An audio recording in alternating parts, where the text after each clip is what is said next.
In 2019 is when Burning Man published our sustainability roadmap to 2030.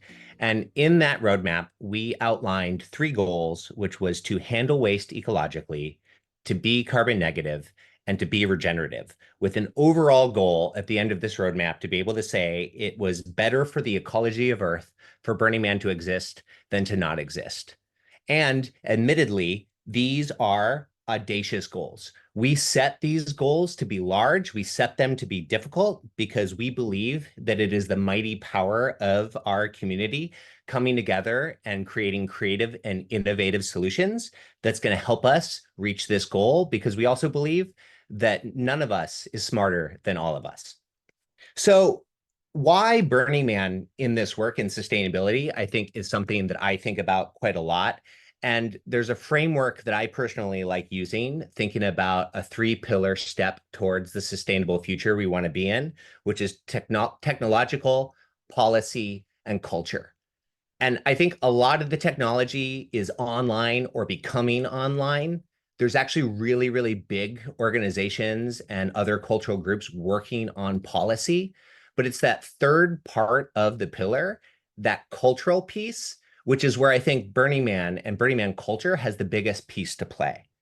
You know, how do we change the culture of how people want to live on this planet? We've already seen how Black Rock City has helped people change their culture in certain ways. And so this is one of our new frontiers. One last thing I wanted to say too was that, last year we received some criticism around this call. And I want to say that out loud because I actually super welcome that criticism. We're endeavoring on a project right now to each year shift the cultural mindset of 80,000 people to be on the same wavelength and goals as us as sustainability. And that's not an easy thing. And so while we are going to strive to be inspirational during this call, we are also taking a realistic view. And, we have a climate adaptation document where we take a pretty realistic view of the existential threats that the environment has to Black Rock City as well as our planet. And so really, this is an invitation to you that if you think we're not shooting in the right direction, if you've got a criticism of how we're going to look at things, that's an invitation for you to come in and join us in this work, because again, this is a huge collective project of how we're going to get there together. So the structure of this call is going to be in three sections. First, we're going to look at Black Rock City operations. Then we're going to look at Black Rock City participants. And then we're going to jump beyond the orange trash fence and look at things happening outside of Black Rock City. And that's enough talking from me. I am going to hand this off to my friend and my colleague, the director of Fly Ranch, Matthew Sundquist. Thank you. Good morning, everyone. Great to see you. Thanks so much for joining. Thanks to our speakers. Everyone here excites me, and I'm grateful for you. Thanks to Breedlove, who came up with our Be Regenerative goal. Unofficially, our internal motto for Be Regenerative has been Be Like Breedlove. So delighted to get the mic from you. I get to introduce Autumn. Autumn is an artist who has a number of murals up in Reno. She recently completed her master's in geography at UNR with a focus on indigenous place names, and has herself actively participated in renaming places. She is a hiker who goes on very long hikes. She is the first female fly fishing guide at Pyramid Lake. She wrote the foreword to our laggy book that you can see her in. She is an excellent house guest and has keys to our apartment. And this year, I believe, is going to 16 concerts, is a prolific attender of musical events, and has spoken on many of these calls. She was one of our laggy jurors. So Autumn, the floor is yours. Cool. Thanks for that introduction, Matt. And thank you for giving me the keys to your apartment. Hi, everybody. Good morning. Hama na Autumn Harry me nani no kuyui papa na nadawe no kuyui tikata a guy tikata dene no. My name is Autumn Harry. I'm a member of the Pyramid Lake Paiute tribe. I'm both Paiute and Navajo, and as Matt said, I recently graduated from the University of Nevada, Reno with my Master of Science in Geography. And I actually wanted to kind of talk to you all a little bit about my research when it comes to the reclamation and retention of Paiute place names within my homelands of Kuyuipa, which is our name for the lake. I just really want to thank you all and thank you for inviting me to speak this morning. As you know, where Burning Man happens is all Numu land, Northern Paiute territory. And although our people have been removed from those areas, we're still very much connected, and we're still very much stewards and caretakers of the land and of the water. And at Pyramid Lake, we actually call it Kuyuipa Panunada, which means Kuiwi standing water. And so in my community, we identify by what we eat, and different Northern Paiute bands in Nevada identify by what we eat. And so we're known as the Kuyui Dakota, which is the Kuiwi eaters.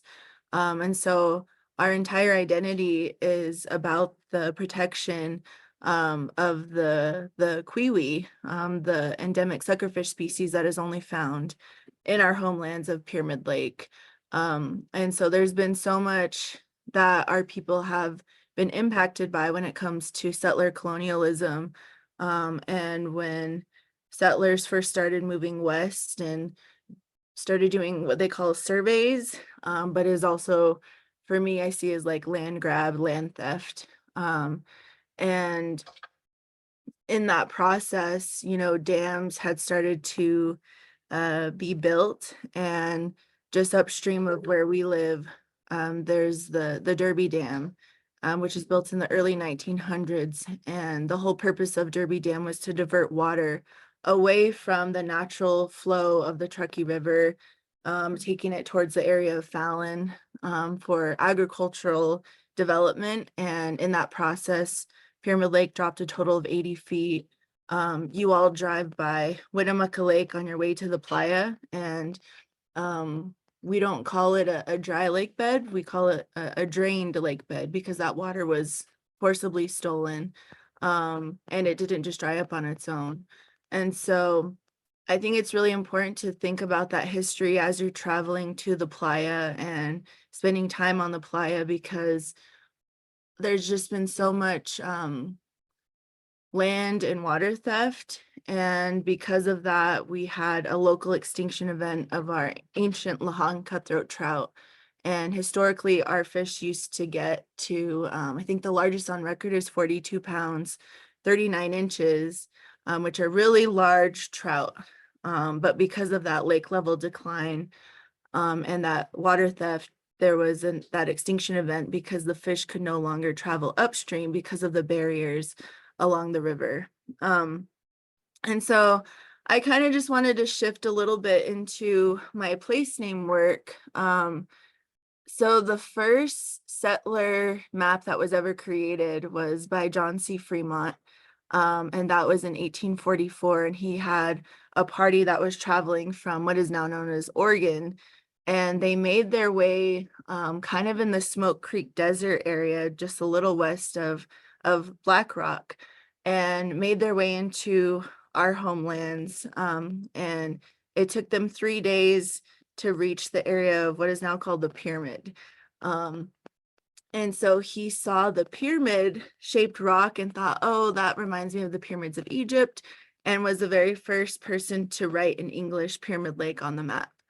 And that name has stuck ever since, and it's now part of our tribal identity with the Pyramid Lake Paiute tribe.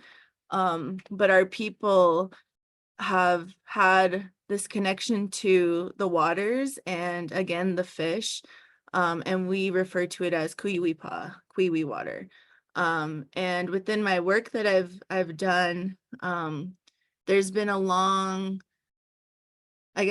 tradition within my family and within my ancestors who have been dedicated to the reclamation and the retention of passing on this knowledge with our Paiute place names. And in my research, I found that my great-great-great-grandpa, who is known as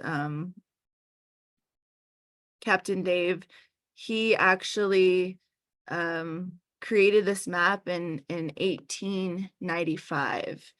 And this is the oldest map that I've been able to find, but even back in 1895, he was working to document our Paiute place names. And so it's pretty cool because you can see our Paiute names extending all the way up into Black Rock. There's areas by what is now known as Granite Peak, just north of Gerlach, where we have our names documented. And so I think for us, that's just another reminder that our people have always traveled throughout these basins for, you know, water and fishing, and we have a very extensive ancestral territory. And so I think it's really important for folks who are traveling into the playa and who are attending this really large gathering to be aware of that history. And I think that this is a great place to start, but we need to work on figuring out how to expand that knowledge outward, because I know that there's still a lot of people who attend the event who either don't care or haven't done the research to understand the indigenous peoples from this area. So I hope that we can all work together and kind of spreading that history and that knowledge. And there's so many ways for people to support our people and our communities directly when you're traveling through. I think some of the biggest ways is like picking up after yourselves. I'm sure many of you have seen the amount of trash that is left behind, especially on the roadways and within our communities, and our people have to end up picking up after that waste. And I'm thankful for the many folks on this call who have been, you know, developing relationships with members of the community and supporting the tribal museum and supporting Billie Jean. And I know that Burners Without Borders helped to build the haba outside of the museum, and the Ripple team helped to develop the medicine garden. So I think there's so many ways for people to be creative and figure out ways to support our community, because so many people are traveling into our homelands, and there is a really large impact from that. So I think that's all I have this morning. And again, just want to thank you all for your time. And as Matt stated, I am a fly fishing guide, and that's part of how I support myself. And you know, I have my own business. So if you're ever traveling through when during fishing season, which runs from October 1st through I guess June 30th, it's usually in the colder months, definitely look me up and we can talk more about history and go fishing, and you can hopefully see our beautiful fish species that we're all working so hard to protect. And then I think my mom just left a comment here. Let me see, but I think she mentioned the trash on, oh yeah. And so we yeah, afterwards we do like after the event we'll actually drive up to Gerlach and back down the road all the way to the freeway in Wadsworth and just see how much trash is on the road. And so there needs to be a lot more being done to ensure that we don't have all of this waste left over after the event. So if you all are driving out and you see trash and it's you're in a safe place to be able to stop and pick it up, we'd really appreciate that additional help. So yeah, thank you everyone. Pija'u.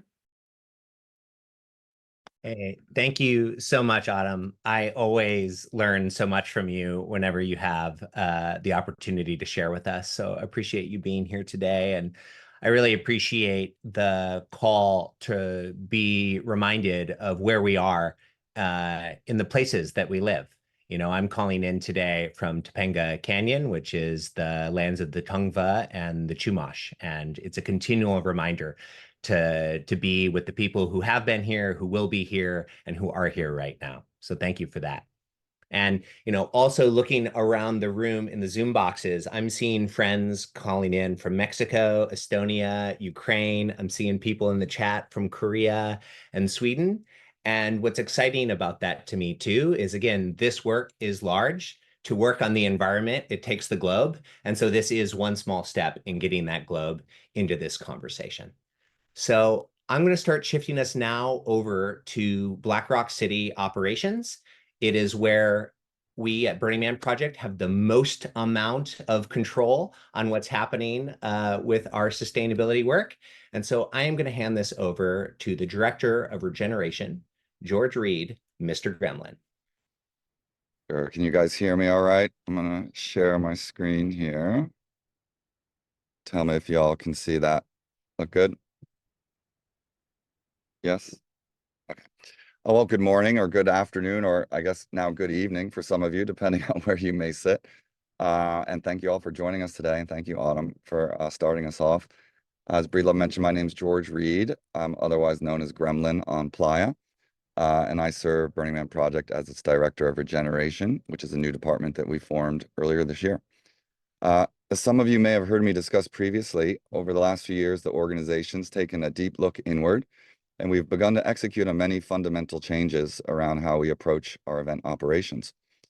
Thanks to the generous support of our donor community and the hard work and personal commitment of our operational staff leadership, we've been able to make some great leaps forward here in 2023, and we really hope to continue accelerating that trend into 2024. And more importantly, we hope that this work can serve as an authentic invitation to all of you and all of those in our community to join us in this effort. The sustainability roadmap goals can only be achieved through collective action, through collaboration, through shared learning, and through innovation. And I can't think of a more well-suited community than ours to take on this challenge. While it's exciting to see this progress in Black Rock City, my hope is that our efforts can also serve as a message of hope and inspiration that we can all bring back to our default world communities where the real magic and change can happen. I only have a few moments here today, but I want to quickly run through a framework of a new initiative that we're working on that we call Net Zero Black Rock City. Quite simply, the project vision is to transition all of staff and participant operations in Black Rock City to a net zero carbon impact. Elements of Net Zero Black Rock City support all three of our roadmap goals, with a particular focus on investments and operational transitions, advancing Burning Man Project's commitment to being carbon negative. Our hope is that this initiative can provide an opportunity for Burning Man Project and our community to showcase global leadership and innovation, sustainable event production, and regenerative living. Currently, we've got 3 full-time staff members facilitating this project, though the lion's share of the work is taken on by a number of operational leaders who have each made personal commitments to our goal of eliminating the impact of the invisible MOOP that's generated by Black Rock City. So I want to highlight these folks for a quick moment. Our Net Zero Black Rock City Event Operations Working Group are folks that are focused on the roughly 45% of Black Rock City carbon emissions that are generated via our event operations. And by that, we mean everything that's happening within the trash fence and everything that's generated from our seasonal event operations in Northern Nevada. Our Net Zero Black Rock City Participant Support Working Group focuses on supporting our community with the implementation of solutions, building partnerships, and structuring incentives to tackle the roughly 55% of emissions that are generated by participants. The Net Zero Black Rock City project was structured as a 6-year results-driven framework with 4 primary objectives, and we've developed a number of key results around these to serve as a baseline of our measurement year over year. I don't have time today to dive into too many details, but if anybody would like to learn more and might be interested in supporting us, we do have a donor matching opportunity for this initiative going into 2025, so please reach out and be happy to dive into details with anybody one-on-one further. Let's see, is it going the next? Okay. Wanted to look back on 2023 and highlight some really, really amazing successes that we've had. You can see on the screen the relative impact of some investments that we made. I think I won't waste too much time because I think Chaos is going to dive into more detail around the battery initiative, but that was a very exciting story to be told. We've got R99, which is a renewable diesel. It's an advanced biofuel that we've been testing over the last 2 or 3 years. Last year we doubled the program and we plan to triple it again in 2024. That fuel, it's not a net zero, but it does have about a 70% reduction in carbon intensity versus fossil diesel. And very excitingly, we launched our participant offering this year for R99, which was fully subscribed. So thank you, Hotspot, and thank you to all of you who may have signed up to subsidize that program. We're going to continue advancing our solar program. This year we'll be powering the Man, the Temple, Gate, a large portion of Center Camp, DMV, Ranger Outpost Zero, among others. We're building a solar-powered community gathering space that is a cooling station as well, called the Oasis. And we'll be continuing to support dozens of artists and a bunch of new remote solar locations. Starchild's built out a new mobile remote system. So those, along with the Scarabs, we can get rid of those generators that are out in the middle of nowhere, which also reduces a bunch of fuel runs that generate emissions. What does that mean in context? High level, our DPW grid emission savings due just to the batteries alone is around 20%. It's 18 to 26%, depending on your baseline measurement. If we add in the solar and the renewable fuels, just looking at our grid operations, it's close to 40% of our fossil fuel emissions reduction this year, 40. So kudos to our DPW power team and our solar teams. Very big strides this year. I won't read these numbers out loud, and some of my colleagues will be talking about them and diving deeper later today. But I also wanted to highlight the adoption of these efforts by our participant community. As I mentioned before, our roadmap goals will require collective effort. So we've been really excited to see the cultural adoption of all this happening organically with everybody. So thank you for all those who are already participating. How can you all get involved? Stephen, if you don't mind, our babies and gentlemen, if you could he'll drop some links in the chat, but wanted to point out some resources for you all. We are seeking to distribute some more tools and toolkits that we're developing. We're putting together what we call a Camp Green Print. This lists small steps that you can take. So please make sure you identify a camp sustainability lead. We'll make sure you're included in those. We're also in process of hiring a camp sustainability specialist that will also help with our communications with you all. If you haven't already, please sign up for BLAST. That's Burner Leadership Achieving Sustainable Theme Camps. It's like a lead certification. They've got a bunch of great tools and ideas. Renewable for Artists, great participant-led group as well. They've supported over 24 artists last year going completely renewable. And I think they're doing more this year. So if you're an artist, please reach out to them. The Green Theme Camp, they're founding members of our Green Corridor. They've got a whole portfolio of tools, as well as a playa-wide composting program, another amazing participant-led program that's going to be expanding this year. That was born out of the Ideate folks. So please sign up there and see where there may be locations to responsibly handle your organic waste. As I mentioned previously, our R99, we're hoping to really expand that into 2025. So you'll see in the spring some information there about where you can sign up and participate. The biggest thing that comes out here that I just wanted to highlight as well, we issued a sustainability contributor form last year. We ended up giving a few tickets associated with that. But this year, what we found out was that there was a large number of folks that wanted to take on big projects, including some people that I see on this call today. That requires a lot of planning. So if you want to do something big and you want our help, the earlier you can let us know, the better. So we're actually opening this forum today. We've got people that want to bring out windmills, people that want to build big solar things and charge, vehicles out and offer things for our community. So we want to help. The best way to help us help you is to let us know so we can work through all the permitting and get you support with DPW or HEAT or whoever else may be appropriate. And also we just like to know what you're up to so that we can help promote it and share that information and share that learning with our community. So please take a look at that and let us know if you've got a big project in mind. I want to, I think at this point, hand it over. So thank you. By the way, our email is sustainability@burningman.org. So you can always reach all of us there. But at this point, I'd like to hand it over to Chaos, who's our director of DPW and one of our core sustainability leaders within our operations here. So I think he's got a little bit more to talk about our batteries and maybe something else. But Chaos, are you there? Yeah, I think my audio is working. Can you hear me? I can hear you. Okay, great. Yeah, my name is Chris Neary. I also go by Chaos on the radio, and I'm the Director of Public Works in Black Rock City. And I'm here on behalf of the DBW Utilities team, which is led by Sean Kern, aka Hotspot, who, as you can imagine, is extremely busy at the moment. And I'm here to talk a little bit about the progress we've made toward reducing the carbon impact of producing power for the infrastructure in Black Rock City. So along the same lines as what George is talking about, but I'm going to go into a little more depth on this specifically. So my hope is that today and over the course of the coming years, we're able to benefit the wider Burning Man community through our efforts to innovate in this highly impactful area. The generation of electricity needed to run the Burning Man event is a primary driver of fuel consumption. And we all know that fuel burned equals carbon generated. So as of 2019, the power generation represented approximately 45% of all the fuel used toward operating the Burning Man event. To put that in perspective, we're talking about a number north of 66,000 gallons of diesel fuel annually. So you're probably going, holy moly, that's a lot of fuel.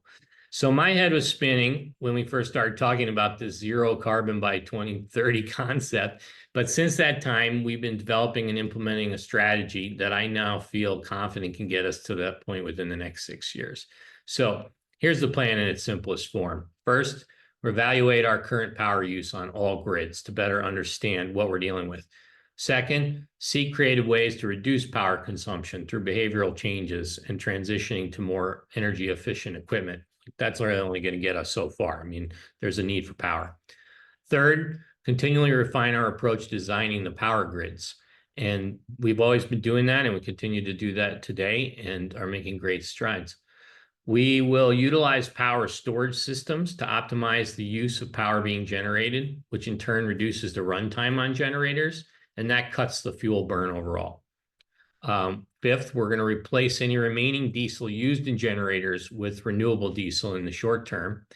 And then we're going to continue to introduce alternative means of power generation, solar, wind, et cetera, to extend battery life, further reducing our reliance on the diesel generator that inevitably may still be connected to the system for some time. Beyond 2030, though, we're going to eliminate diesel generators altogether through the use of higher capacity power storage systems. Those would be mobile units that may be able to be recharged through renewable sources near to the site. I'd like to touch on what we've done to date and the steps that we're making to move the needle further in 2024. So starting back in 2017, we began taking steps to better understand our power usage in Black Rock City. Enter Jeannie, our DBW Power Technical Manager. He designed and produced a monitoring node that can be connected to a single power line to communicate data back to a centralized monitoring station in real time. So by 2022, we were able to add monitoring to nearly every power system in our infrastructure. And this has provided some great insight into how we're using power and also into how much inefficiency is inherent in an independent grid design powered by diesel generator in the desert. So you can see behind me what the power profile of a single grid looks like over the period of 1 week. I chose to forego slides, but I felt like this representation of this data was highly valuable. So when I saw this same representation across every power grid, that's when a light bulb went on for me. We have an oversized engine that's running 24/7 to produce enough power at peak load for all the air conditioners that come on during the hottest part of the afternoon. The rest of the time, most of the power is wasted while we burn fuel to produce power at essentially 20% of the system's capacity.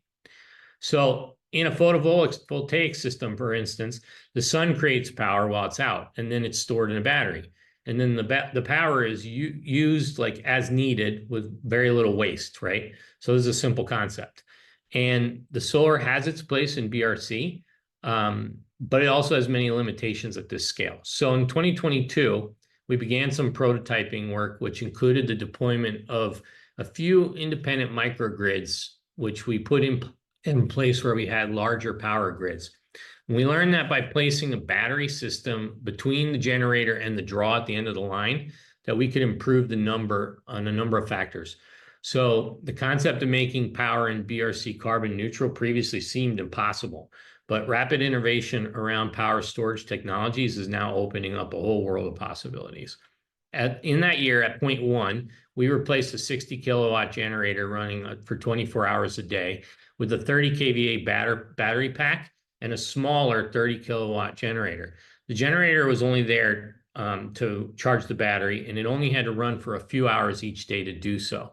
So the fuel reduction on that grid was 66% from the previous year, which was well beyond what we had expected to see. So in 2023, we transitioned into a new partnership with a power contractor that's much more aligned with our planned approach to powering BRC sustainably. And we had aimed to expand our use of hybrid grids by 25%, and we were able to drastically exceed that with their help. So in 2023, our power deployment was largely made up of independent microgrids, similar to this previous 0.1 test. It was a big lift to bring on a new power contractor and introduce a relatively new technology which had not been tested in a desert environment or used at this scale by this contractor previously at other event sites. Our power crew had to do extensive R&D in Gerlach with the new equipment before we rolled things out in Black Rock City, and we encountered seemingly insurmountable challenges. But through these new partnerships, we managed to overcome the issues with help from the manufacturer of the batteries, just in time for implementation in BRC. So it was a close one, but we got there. And the manufacturer gained really useful insight into how to improve their equipment going forward, which was an added bonus. So at the conclusion of the event, it became really clear to us that we were on the right track here. Implementing these batteries actually served to improve reliability of the power grids while also reducing consumption of fuel significantly. So our initial prototyping of 3 batteries in 2022, coupled with the use of solar assets to serve smaller power needs in remote locations, resulted in a modest savings of about 2,500 gallons of fuel, which is not nothing, but it was a start, but not where we want to go. And so the increase to 53 batteries in 2023 knocked off a whopping 14,500 gallons of the remaining fuel consumption. So in just 2 years, we've decreased our annual fuel use for power by 17,000 gallons. Furthermore, we did a test run of 7,500 gallons of renewable diesel to help decrease the remaining carbon impact of the power grids. So 2024, what's next? Over the winter, we worked with our partners to find a way to run multiple batteries in parallel in a single system. This is an integral step while we wait on advancements in development of cost-effective and larger mobile battery systems. So right now, previously we were limited to running 1 battery per generator, requiring us to break down larger systems into independent microgrids, and this increased the total number of generators needed, which limited our fuel savings. So now we will begin moving forward toward what we're called connected microgrids, in which 1 generator will supply power to multiple batteries, each running a separate distribution line. So this will decrease the total number of generators and further improve efficiency of the grids to provide additional fuel savings. We're also going to deploy at least 68 batteries in 2024. Keep in mind that last year we still ran 27 or so diesel generators around the clock without batteries. So this year that number will reduce to only 13 generators, and these will be on smaller grids with very short operational timelines. So we anticipate these improvements will save an additional, conservatively, 5,000 to 7,000 gallons of fuel, and we will further offset our impact now by bringing in 15,000 gallons of renewable diesel to help with the carbon footprint. So in summary, if things go according to plan for this event, we will have reduced our carbon impact of producing power for the infrastructure by more than 65% in just 3 years' time, while the amount of infrastructure being powered is also continuing to increase over that same period. So we still have a steep hill to climb before 2030, but I hope the information that I've shared here helps you to believe in what is possible. I was very skeptical just a few years ago, and now I'm on a mission to hit this goal. So I really thank you for your time today. Thanks so much, Chaos. That is some amazing information. Your team is doing some really great work. You're one of my heroes, and really DPW and our Nevada operations team, are working all the time to make this amazing event and this community possible. So just huge snaps to all of you on the call who are part of those teams. Thanks so much for the work that you do. So we're going to transition now outside of our operations, and we're going to move into our participant bases. We're going to hear from a theme camp, we're going to hear from a mutant vehicle, and we're going to hear from an art project. all three areas that are working towards our sustainability goals in different ways. So I'm now going to hand the mic over to one of the hardest working men in the Black Rock City showbiz, Mr. Level. Hi, everyone. Thank you, Christopher. My name is Bryant Tan. Most of you know me as Level. I am the Associate Director of City Planning in Black Rock City, which most of you know as Placement. I'm really excited about kind of going into this realm because this is actually where I think our community is going to have the largest impact is around what are you doing? What is your camp doing? What are your community members doing? We're trying to get better at tracking this information. We're trying to get better at actually being able to report over time kind of the things that Chaos just mentioned about our own operations, but to say, hey, as a community, here's the total of what we're all doing, and here's the kind of general impact that we're having. So I'm going to share with you some basic statistics, and then I'm going to introduce one of our lovely theme camps that's doing some incredible work. So Placement in Black Rock City, as you know, gets to map the city every year. We also sort of determine which camps get to have access to Black Rock City. And by and large, most of you are doing awesome things, and I'll try to highlight some of those today. So in 2024, we are looking at 1,188 placed theme camps in Black Rock City. That's only theme camps. That's not including departments and artists and mutant vehicles and workers, volunteers and staff that are also living in Black Rock City. But this is a good baseline number for you to understand kind of some of the percentages I'm going to show you in a second. Amongst those 1,100, close to 1,200 theme camps that are placed, we actually have 331 camps placed in hubs. Hubs started a couple years ago, and it's our formal way of being able to co-locate and map camps together. We want to see that camps are actually sharing resources and working together to help reduce their carbon footprint together. I think a lot of times there's duplication that happens. We all sort of want to bring all the things because the apocalypse might happen in Black Rock City. And so we're all really prepared. And, that takes a lot of resource, that takes a lot of effort, and takes a huge carbon footprint. So the more we can share and the more we can actually work together, the better we think we can reach these 2030 goals. I also want to acknowledge that folks are trying lots of things. I think when I hear camps engage with us and engage in our community in general about what to do, some folks don't know where to start, and others are really trying to, lead the community. So I want to encourage people to think about just any ways you can work towards this. You can form a sustainability subcommittee. You can start separating your waste and composting. Many of you are already doing this anyway. Some folks are even saying, hey, we're going vegan only on Playa, realizing that there's a whole cycle of a food system. And people are talking about power, how to share power, how to reduce their power usage. People are also looking into storage solutions closer to the Playa. There are folks that come from all over the world, but also all over the continent, and figuring out ways that they don't have to haul as much stuff to and from Black Rock City. So here's some ideas, jot them down, but conversations obviously happen beyond this call. And I really invite you all to think about kind of the little ways that you can start doing this if you're not already. Now, if we look at statistically, just through the placement questionnaire, it looks like 52% of the 1,188 camps this year are working towards Burning Man's 2030 environmental sustainability roadmap. So that's really exciting. That's definitely over half.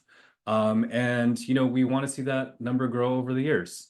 When we look at kind of what people are actually doing, it looks like there are 61% that are using alternative power. And what kind of alternative power? Most of that is solar. 51% of camps have some form of solar in their power systems. What I also want to show is what else are people doing for alternative power. I just invite you to read some of these quotes. These are actually directly lifted from the placement questionnaire. folks obviously are using solar, but they're using generators as backup systems as well. People are finding ways to also share power with their neighbors as a way to sort of offset their overall use. And I thought this point here, it's the fourth quote towards the bottom. We are keenly researching solar, but need to be sure that the environmental cost of the hardware is offset by usage. I just want to acknowledge, what we're also encouraging is folks not just to really be green on Playa, but don't just throw those solar panels into storage for the rest of the year. How else can you use that? Because that's really going to have the largest environmental sort of support. And it was mentioned earlier by George, R99 renewable fuels. That's another way people are working towards this, but just wanted to give you all a little bit more insight about what is being done. My last slide before I introduce our next speaker is just telling you how we would like to track this. So if you're running a theme camp, if you're a leadership in your theme camp, if you're the sustainability sort of coordinator and liaison with your theme camp, we'd like you to collect this information and start looking at it. It's not just saying, hey, we're using solar and hey, we're going to try out this other system, but we want to get really specific about the data that we're collecting. So what we're looking at is, please think about, the generators and the type of draw that they're having. What's the total kind of kilowatts that are being measured? If these are gibberish words to you and you need to learn what that is, try to learn up on it. Go on Burning Man Hive. We have some courses about this. Kind of what's your battery usage and what kind of fuel are you using? Again, we want to get specific. Chaos was able to present some really amazing numbers that the Burning Man organization is working on. We love for you to be able to start measuring your impact and start becoming proud of the way that you can help in this effort too. So look out for that. We'll be providing more information out to the community very soon to let you know how to measure this. All right, that is my slide deck. Again, I really want to thank all the community, all the camps out there. Most of you live in a camp. I think everyone lives in a camp, right? So thank you for everything you're doing personally as well as collectively to help reach these sustainability roadmap goals. One really outstanding camp that really came to surface, they've been on the Playa since 2014 as a place camp and bring wonderful nourishment to our souls out there. The placement team actually stopped by their camp last year and they were super excited to show, even though they weren't part of the Green Corridor, all the amazing solar that they were able to build. And so I thought it was awesome enough to try to feature to the whole community. So we have Marcus here from Bow Chika Wow Wow, and he's here to tell you a little bit more about what they do over there. Marcus? Thanks, Level. Ironically, my Playa name is Next Level, so I think it's quite fitting. Yeah, thanks for inviting us to share what we do. Let me jump right into sharing a presentation here.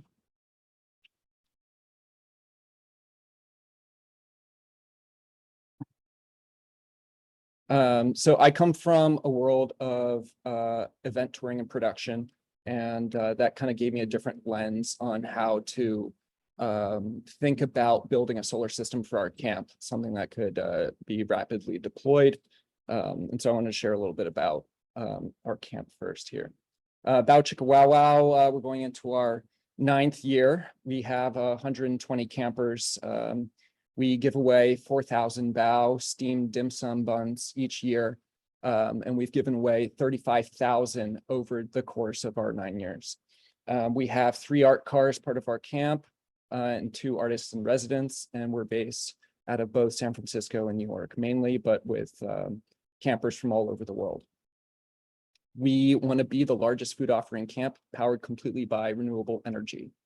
And so we wanted to build a solar power system for our camp with these guiding principles in our design.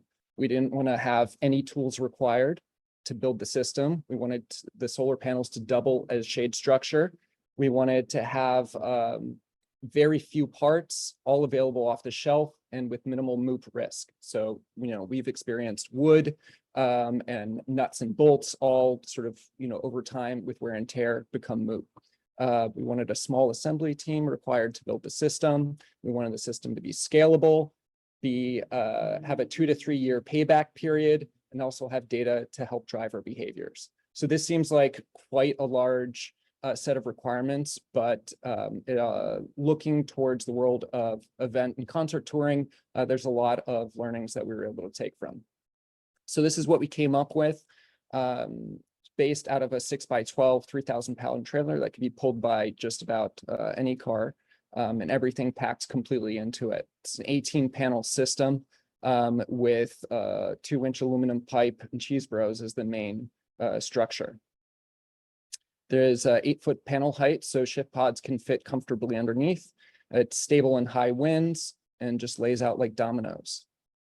Setup time for these 18 panels, 90 minutes. That's even faster than our shade structure goes up. So there's absolutely no compromise when you're talking about from a time complexity to set it up. So it's 6.5 minutes per panel. We had 18 panels this year, and we're looking to scale our system up to about 60 to 90 panels.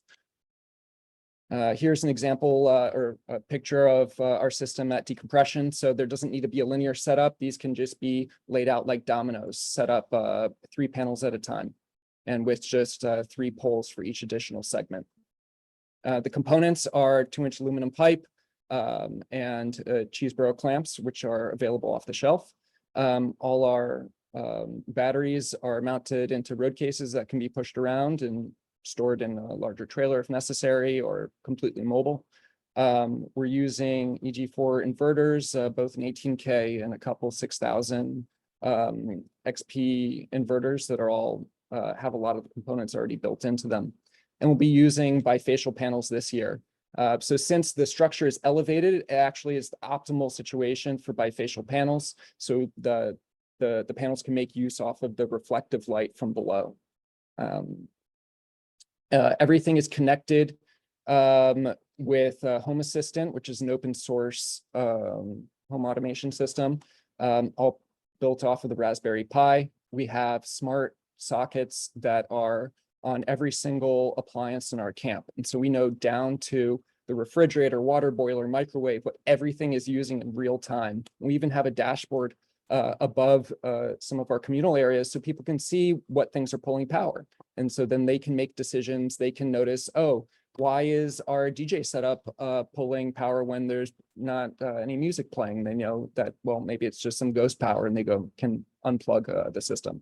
So it helps a lot of sort of independent decision making for people to be able to see data live. Here's an example of our tablet and the data spikes that we have throughout the day. Here's a photo of the setup on Playa. So we do have it bridging across our trailer. There's many different layouts that this can be adapted to. With rain, washed off our panels. It actually was the driest underneath. We didn't have to worry about any shade structure sagging as a lot of tarps did. So being able to put the system over tents and over communal areas is actually quite effective in the rain. Here's how we built it out. Had some wire going through the trailer, being able to plug in our spider boxes that we had purchased and invested in when we had generators. So we were able to use distribution systems that we had already acquired in the past. Everything fits into our trailer, panels stacking into the side, the pipes above, ladders, so a completely self-contained system. In 2024, we're looking to expand the system to build an ARC car charging station. So we're bringing on an all-electric ARC car, and we're going to use the same components and design to be able to fully charge this ARC car. We wanted to expand the impact of this system. So we're going to offer assembly kits and host build weekends. We're also able to build pre-built solar trailers for camps that are interested in. I'm actually going to be helping the Temple Builders Guild build a system nearly identical to this setup. We have the design open source. We're also looking to create larger solar hubs and offer solar as a service for those that perhaps just want to be able to rent a road case stack of batteries too.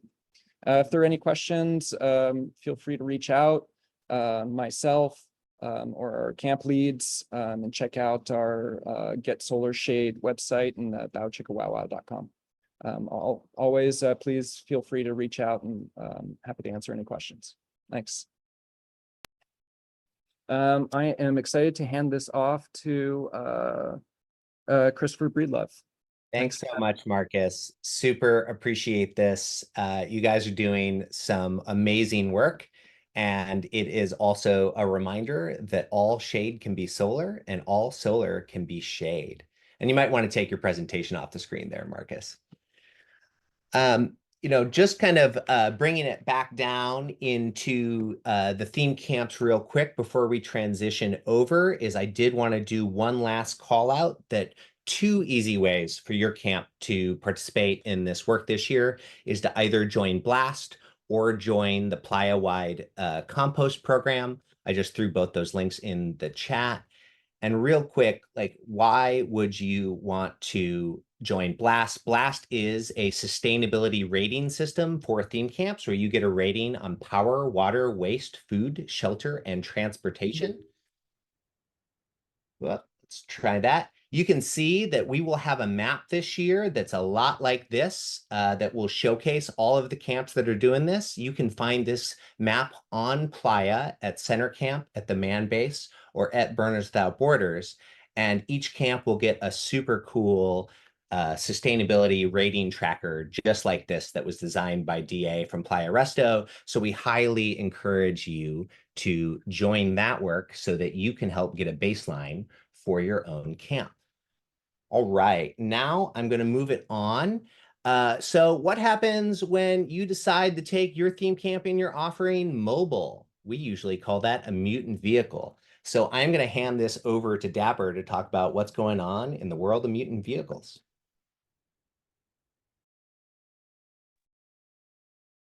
All right, just getting my camera turned on. Sorry about that. Thank you. Yes, thanks, Breedlove. So I'm not just a member of the DMV Council, the group of volunteers that work year-round to support the operations of BlackRock's DMV. My specific role is the logistics manager, which means I think a lot about how we can be doing things more efficiently and with a lower environmental impact. So I really appreciate the opportunity to talk to folks today about what we're doing as part of that effort. For anyone who isn't familiar with what we do, we are the Department of Mutant Vehicles. But one of our most visible tasks is to help the mutant vehicle owners bring their mobile art to Burning Man. One thing I want to emphasize about that, though, is that we strive to be enablers, not gatekeepers. So that means whenever possible, we avoid dictating to the MV owners, which means we don't, for example, tell them that they have to power their vehicles from renewable resources. We really like to keep as much of a hands-off approach as we can. This begs the question, what can we at the DMV do to reduce the environmental impact of Burning Man? Well, directly, we've done a couple of things. Most notably, like many other departments within BlackRock City, thanks to the help from NV Ops and from DPW, we've transitioned over the last 2 years to 100% solar energy for our own operations.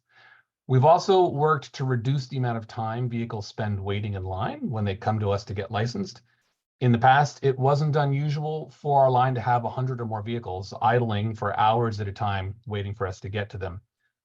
It's just a drag for them to be sitting there in the heat waiting to do that. But as I say, they're idling, so they're just burning gas, doing nothing. We've drastically reduced that wait time in the last couple of years to typically less than half an hour. So those are fairly small changes that we've done, that I don't think have a big impact, but I think as each department does that kind of thing, it adds up. The last thing that we've done, though, is perhaps the most important contribution we can make. And that is that we've begun to track several key metrics of environmental impact by the MVs themselves, including their power source, how far they travel to BRC, what form of transportation they use to get there. Is it trailered or does it drive itself? Their estimated fuel consumption during the event. So by tracking these metrics, we enable the impact of policy changes to be quantified and critically evaluated to determine whether or not those policies are successfully reducing the environmental impact of MVs at Burning Man or not. Otherwise, you could say, hey, we're going to offer some incentive, for example, to MV owners, but without these metrics, you'd have no way of knowing if that was actually working. So without further ado, let me share my screen. I have our first 2 years of data.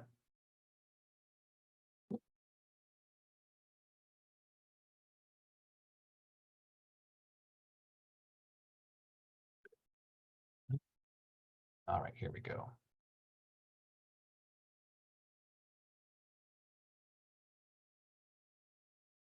All right, so as you can see, this is a chart that shows our first 2 years of data just for the Mutant Vehicle Power Source. I'd be talking for hours if I went through all the data that we've been collecting, and nobody wants to hear me do that. So this is a pretty key metric, though. As you can see, gasoline is currently the most prevalent Mutant Vehicle Power Source. You can see that there is a non-zero number of electric vehicles here, and while we don't have data going back to the beginning of time, I think it's easy to imagine that the first few vehicles were probably not electric. So clearly, even at just the first year, we can see we're probably headed in the right direction. But we've got a long ways to go if we wanted to get things completely off of petroleum. So I think there are 2 key takeaways that we can quantify here.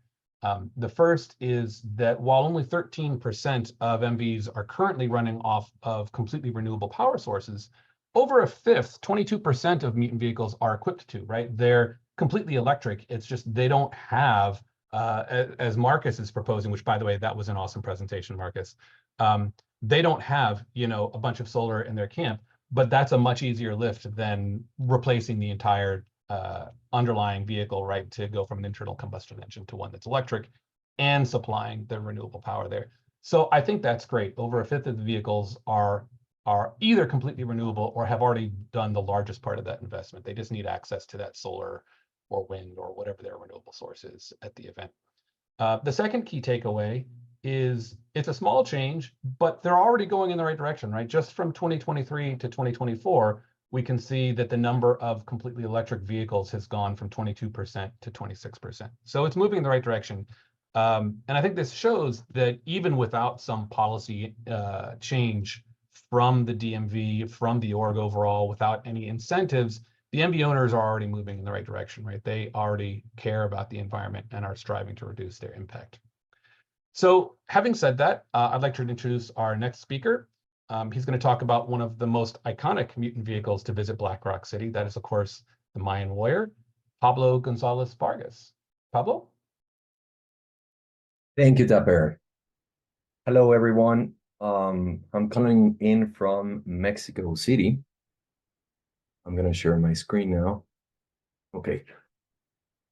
So we're very excited to do this effort.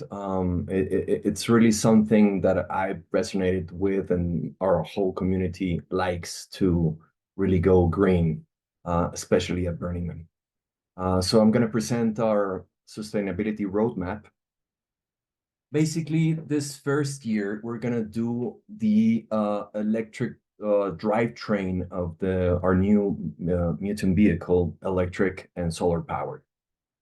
This is kind of a complex task because it's a very heavy and large Mutant vehicle. So we're taking baby steps now. But I'm going to show you in the next slides how we did it. And then 2025, we're making our camp 100% solar. This is in collaboration with Solar Punks. If you don't know about Solar Punks, it's an amazing camp that dug deep into the whole technical side of the solar powered and batteries system. So we already purchased a rapid deployment array of solar panels that are going to produce 200 kilowatt of power. We were going to do it this year, but it's a complex task. So the panels are just arriving on these days. So that's kind of like the goal for next year. And then for 2026, we are planning to make the whole art car electric. And how we're going to do this, there's good solutions out there. The battery technology has been advancing a lot, and there's companies like Ghosn, and you can see in the bottom of the screen here, these batteries can cramp a lot of power. And we think that with 2 of those, we can operate the car for maybe 10 hours. So we're gonna use the 2 this year and the next one to have some very precise measurements on how to make it happen, because we're understanding that there's a lot of equipment that we have that is DC, but to connect it to a normal power, they have an AC to DC converter. So kind of like taking that step out, we can make it more efficient. So next, I'm going to show you a little bit of how we make the electric drivetrain. This is kind of like the silhouette or the wireframe of the new car that we're bringing to Playa this year, and it's basically a big custom lowboy where we have the electrical drivetrain that you cannot see, of course, that it's underneath, but it's going to pull everything. Right, this is kind of like the frame, how it looks, and then we acquired one of these trailer tugs or terminal tractors here from Trailer Caddy, and these are very like complex machines that can lift 30,000 pounds and can tow 120,000 pound is the capacity of towing. So this for sure can move the car, but there's a little detail here. In order to make it not visible, we have to make it smaller, right? So basically, we took the machine, and we're taking these 2 parts out. We're making it shorter, and we're taking away the handle that you pull with your hand. And how we did this is just basically like rearranging, and this is kind of like a Frankenstein, and I really hope it works out in the playa. But we cut it in half. We redistributed the batteries, and then we added wireless control, the same controls that you see in construction sites, handling heavy machinery, and of course, a hydraulic steering wheel. And this is kind of like how it looks now. This is like the middle one. Here is the finished version, and on the right you can see now the final customized cart underneath the truck. So again, the purpose is to, like, again, with any Mutant vehicle, the purpose is that you don't see what it is, you don't see how it's pulled, and so we're really hoping this can work for this year. And that's basically it. This is our roadmap. We're very excited. If someone wants to contact me, my email is Pablo at mayanwarrior.mx, and happy to be here. I'm gonna hand it over to Christopher Breedlove. Great, Pablo. Thanks so much for that. I think that's super inspiring. Obviously, Mayan Warrior has been an iconic art car, and now you guys are going to be an iconic car that is moving towards sustainability, and I'm super excited to see that. And I also appreciate the long-term thinking you're bringing to this. All right, we are going to move on. We're now going to talk about art projects. Art might be one of the things people most closely associate with the Burning Man experience. So let's see what's going on there with Peter Platzgummer. Hey, Peter. Hi, everyone. Thank you, Breedlove. And when we're talking about art, we're talking about sculptures, because what Pablo just presented is certainly art as well, and really, really exciting to see for me.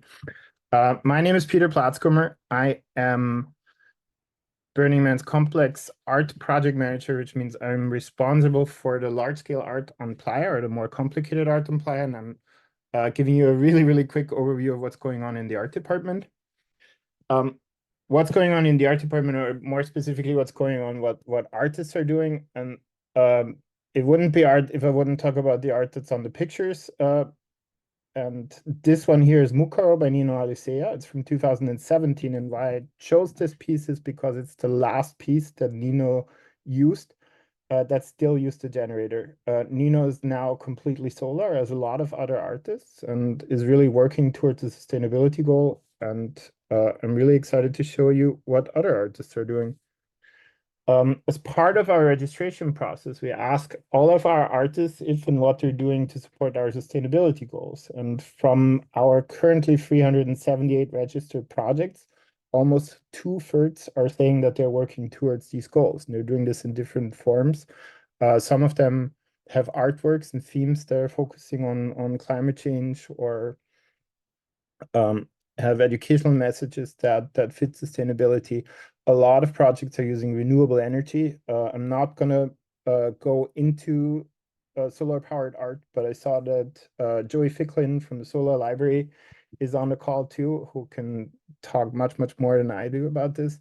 We are trying to help artists find new post-playa plants that are not necessarily focusing on burning it or just throwing it away afterwards.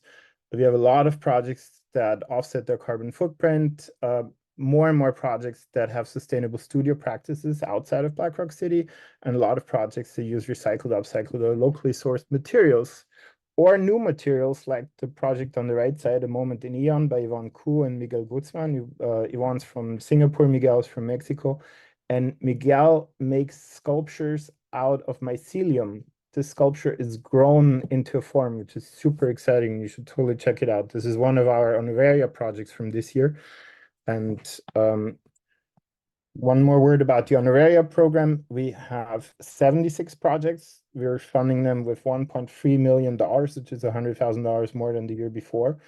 And since 2022, we are trying to see what they're doing, what kind of efforts they have towards sustainability. And we're seeing that more and more projects this year, 41% of the projects put in a significant efforts towards sustainability. Significant in this case means that they have to do more than just one form of sustainable effort. So it's not enough to just bring some solar lights and say that's it.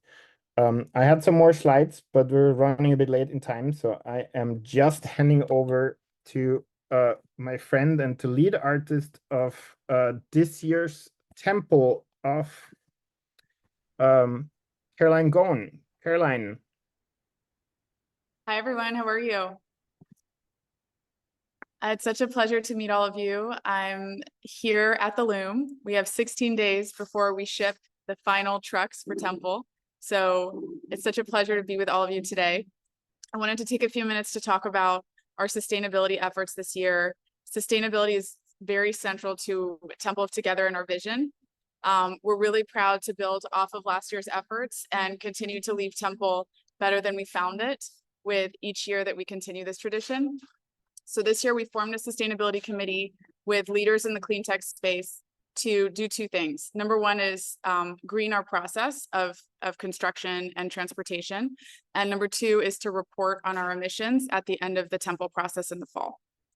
In terms of reduction of our footprint, there's a few things that we've done.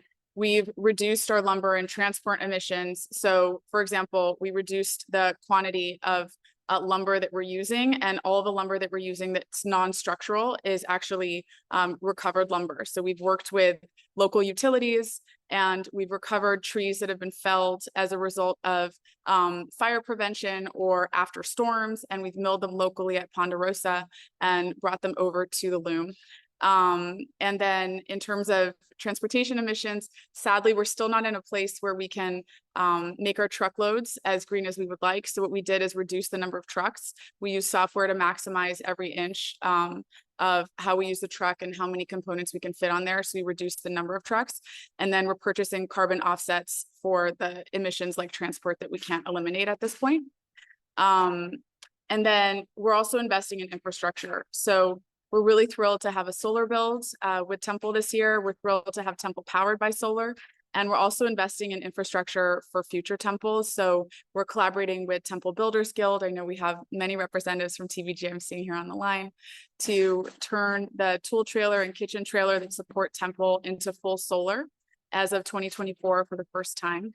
And we'll continue to do everything that we can to invest in this infrastructure, becoming more and more sustainable with each passing year.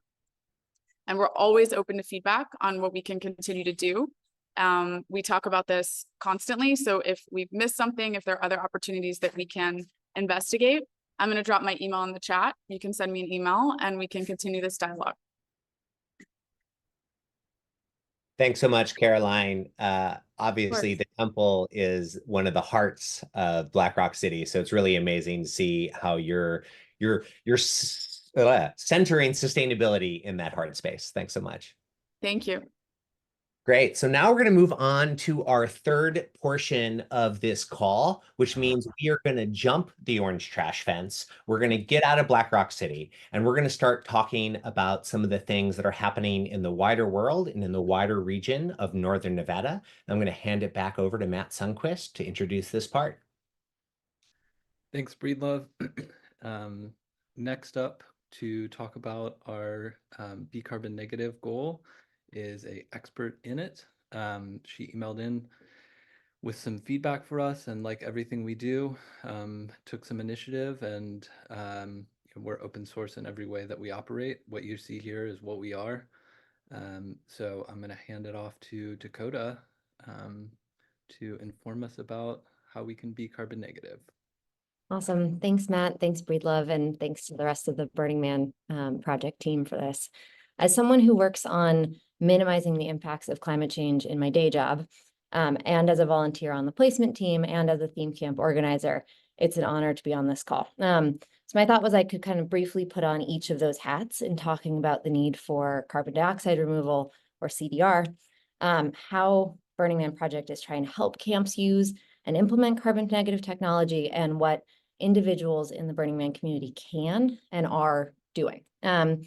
So I think while I was tapped to talk about projects beyond the trash fence, what's pretty striking to me is how much of this this community is already making a significant difference developing and scaling carbon dioxide removal projects globally. So first, as a climate professional, a quick word on the need for CDR. We're currently at 420 parts per million of CO2. A safe level is 350. If you think of the CO2 in the atmosphere as a bathtub, there's some amount of water, carbon dioxide, that's flowing into the bathtub and emptying from the bathtub due to natural carbon cycles. And without anthropogenic activities, these would be at relative equilibrium. But we've added a second tap to the bathtub.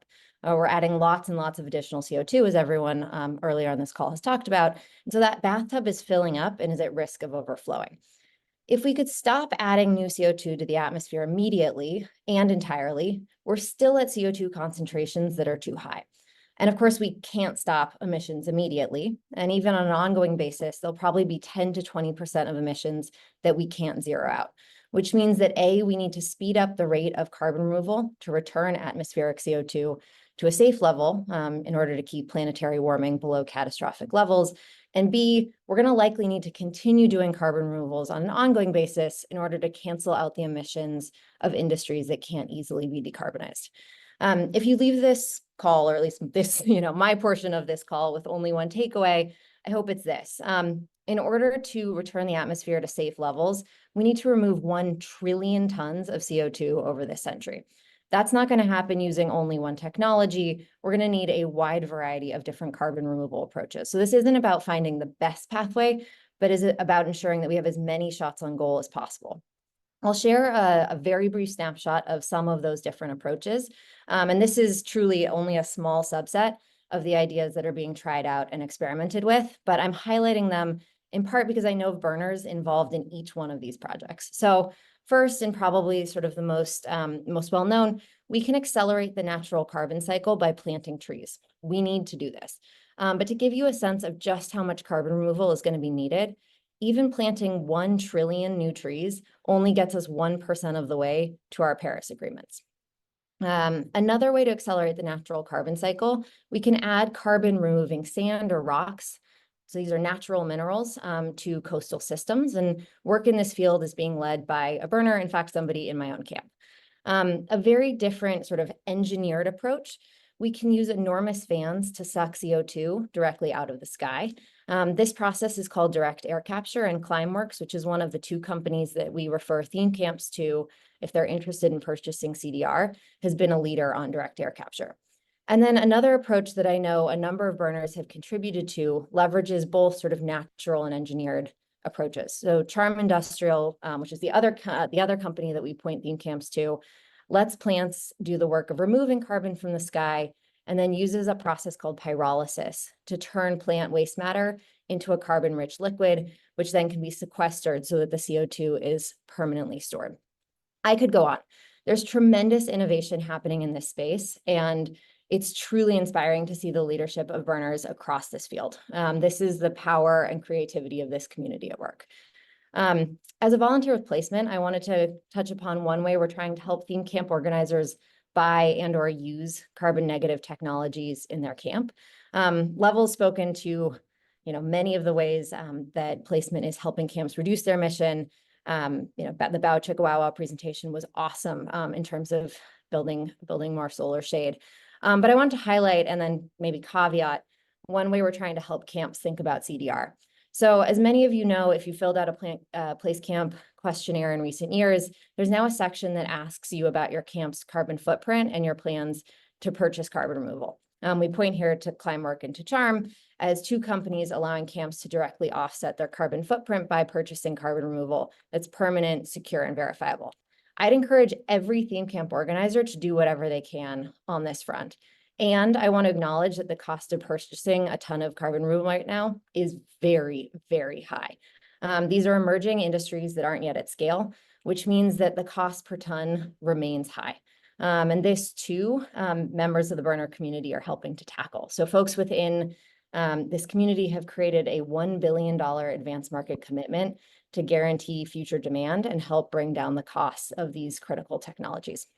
So all this to say, we need to do huge amounts in terms of scaling CDR in the near future.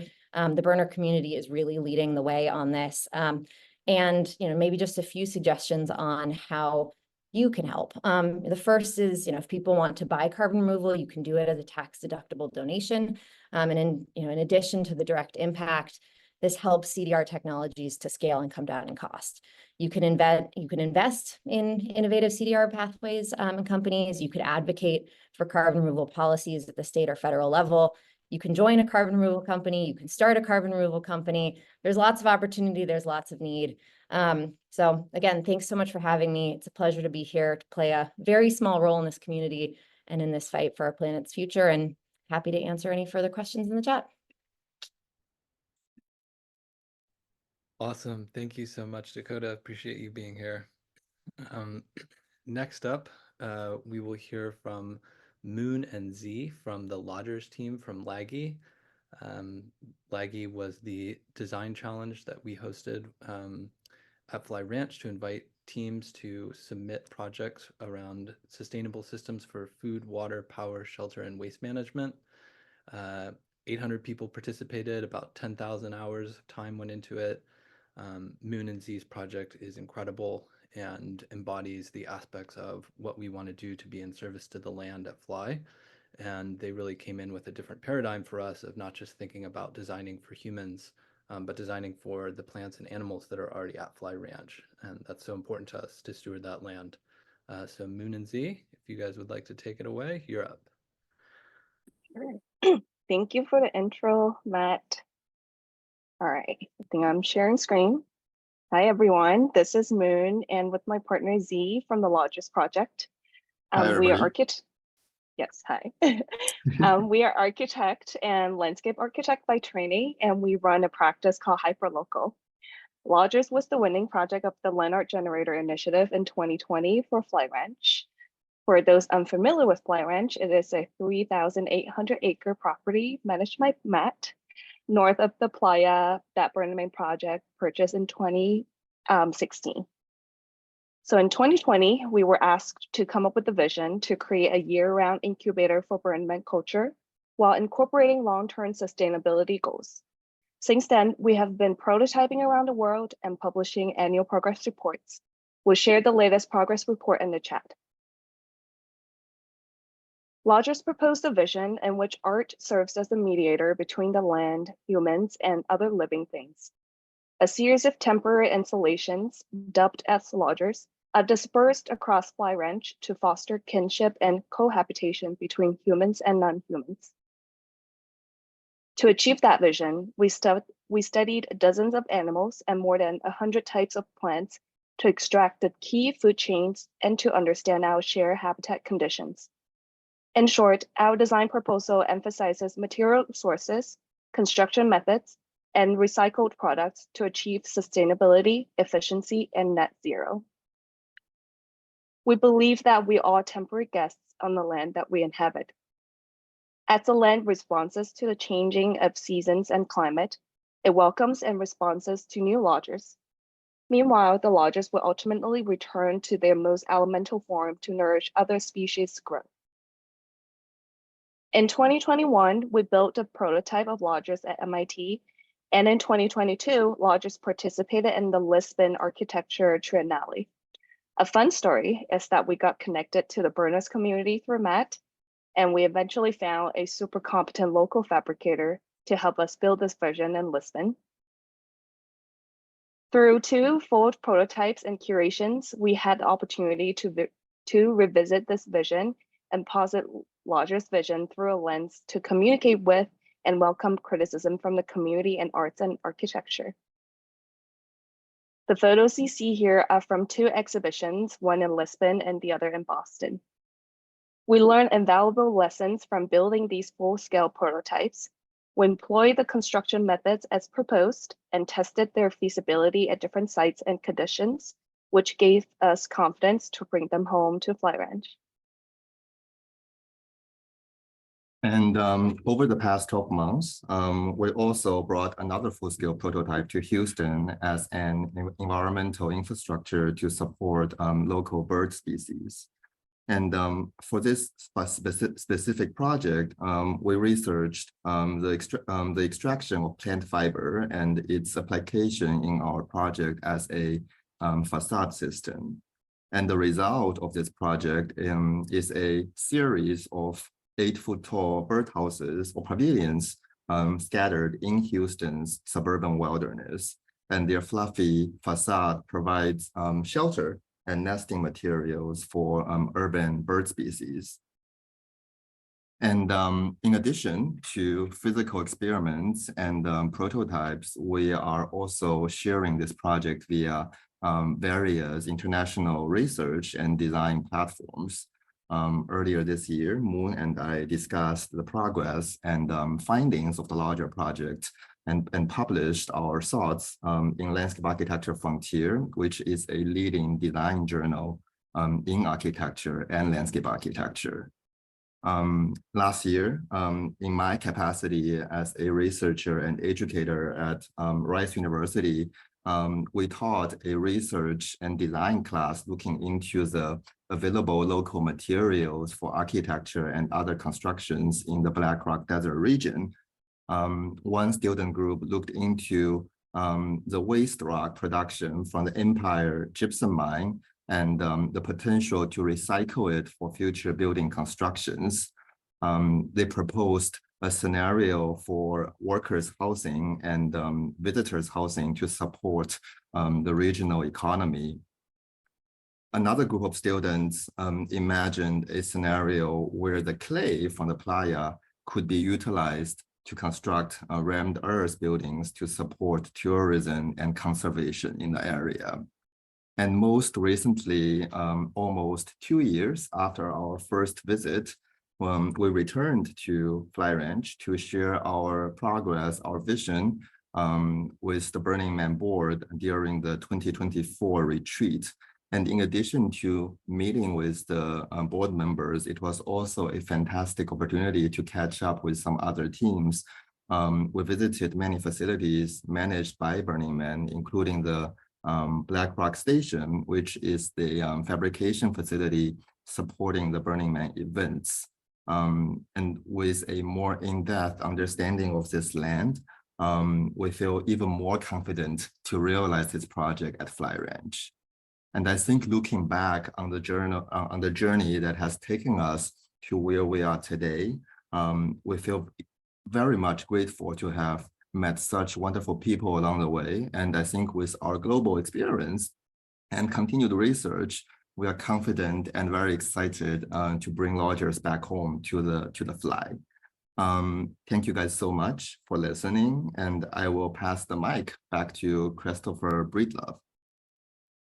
Moon and Z, thank you so much for that update. I want to say that one of my favorite parts about your project is how over time it comes back into the landscape. I think that's a super inspiring way to be building both architecture and art. So thank you so much for sharing that. I'm so inspired by all of our Leggy projects. Really great to have you here today. So we're kind of rolling down on our Beyond the Orange Trash Fence. I just wanted to offer one more quick resource in the chat, which is, we've been working really hard with theme camps over the years on how to get more sustainable, but we've actually just started working with more regional event leaders. And so we now have a new page on the Green Theme Camp website that's supposed to help regional event leaders start moving towards these sustainability goals too. And for those of you out in the world doing your own events, we'd love for you to join us in that work. And so now for our last speaker, I am going to hand it over to Harley K. Dubois. She is one of Burning Man's cultural founders. She is the chief cultural officer, and she ran Black Rock City for over 10 years, and so is responsible for codifying most of the infrastructure that you know of as Black Rock City today. Harley, thanks for being here and giving us her closing words.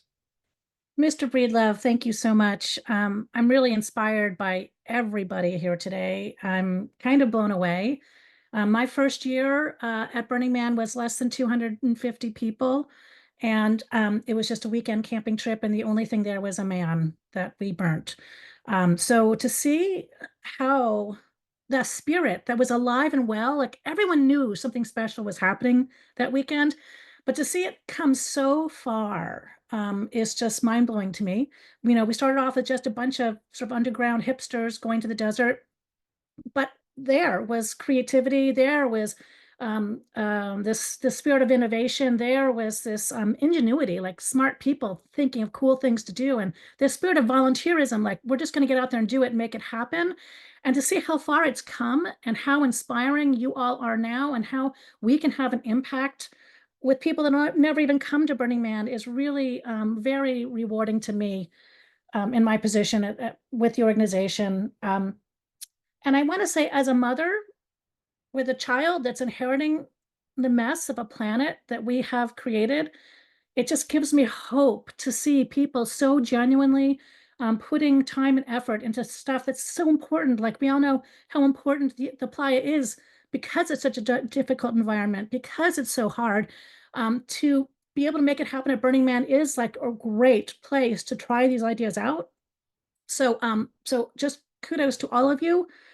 I will say that I did have an opportunity recently, within, I guess, the last year, to have dinner with Al Gore. And my dinner with Al Gore, I asked him straight up, like, come on, what do you think? Do you think we can really do this? And he said, yeah, we can really fix this. We can make a change here, but we have to do it fast. So I'm just inspired by all of you to see how much everybody's leaning into this and making it happen and just pushing. Like, I love the fact that it's almost inconceivable that we're going to meet our goals, but maybe we will. That we're pushing ourselves that hard is really, really, really important, because saving our species is the most important thing we can be doing right now. So I just want to say thank you, Matt, for bringing this forward to us when you did so many years ago. 5 years ago, and I believed in you now, and I believe in you now, and everybody that's come along board, Breedlove, everybody that spoke here today. I just believe that this shift in our cultural mindset is here, and we can do it. So thank you all for doing what you're doing. Back to you, Breedlove. Thank you, Harley. Really appreciate that. So we are coming down to the end of our call. And so I just want to remind us all that this is a big, audacious goal we're all here on together. This is an experiment to see that if collectively we can create that more beautiful world our hearts know is possible. And it's only going to happen through the collective action of communities working together. We've come a long way. We've got a long way to go. And so if you have thoughts, comments, if you've got critiques, We want to hear it because we know we're not doing this perfectly either. Reach out to us at sustainability@burningman.org. And even though Harley said it, I'll say it one more time. Thanks for being here with us on this call, particularly the people who are here from faraway time zones. Thank you for being here in the middle of the night. Thank you to all of our speakers. And thank you for everyone who helped produce this call, hosted this call, and is doing all the technical work in the background. Thanks so much.